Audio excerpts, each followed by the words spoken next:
আমরা তো আমাদের মক্কেলে হয়ে জামিনের আবেদন করেছি। আইনত এই মামলা ধোপে টিকে না। আইনত আমরা আদালতের উপর বিশ্বাস করি, ভরসা করি। আদালত সমস্ত চাপের ঊর্ধ্বে থেকে ন্যায় বিচার দেবেন, সিদ্ধান্ত দেবেন। এই মামলা তো ধোপে টিকে না। এই মামলা কেন করা হচ্ছে সবাই জানেন।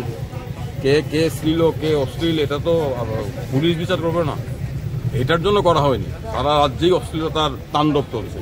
এই মামলাটা করা হচ্ছে একটা মেসেজ দেওয়ার জন্য, কেউ সমাজে মুখ না করে। এইটা হচ্ছে মামলার মূল নির্যাস। এই কি বলে, ওর নাম কি ক্লায়েন্টের, মাধবীকে টার্গেট করা হয়েছে। মাধবী সরকারের বিরুদ্ধে মুখ খুলছিল। মাধুরীর বিরুদ্ধে আরও দুটো মামলা আছে। মাধুরীকে গত 1 মাস ধরে বারবার থানায় ডেকে বলা হচ্ছিল আপনি দয়া করে, থানা খারাপ ব্যবহার করেনি, যেটা আমি সব মিথ্যা কথা বলবো না, তারা শুধু হাত জোর করে বলছিল আপনারা আমাকে বিড়ম্বনা থেকে বাঁচান, সরকারের বিরুদ্ধে মুখ খুলবেন না। এখন পুলিশকে দিয়ে আর সরকারের বিরুদ্ধে মুখ খোলানো বন্ধ রাখা যাবে? একজন মাধুরীকে জেলে পাঠিয়ে আরও মাধুরী মুখ খুলবে? আর শ্লীলতা অশ্লীলতা এগুলো তো মূল বিষয় না।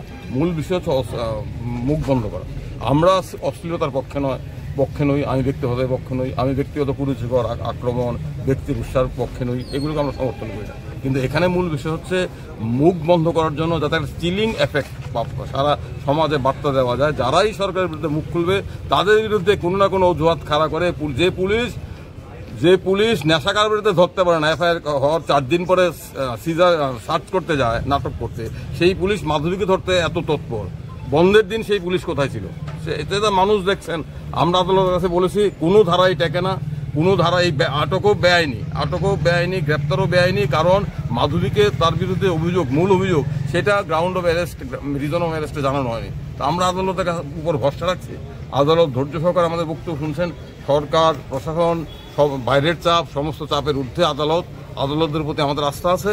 আমরা আশা করি মাধবী মুক্তি পাবে, কোনো মামলায় ধোপে টিকবে না। আর আমি যেটা বলতে চাই, এইভাবে মুখ বন্ধ করা যায় না।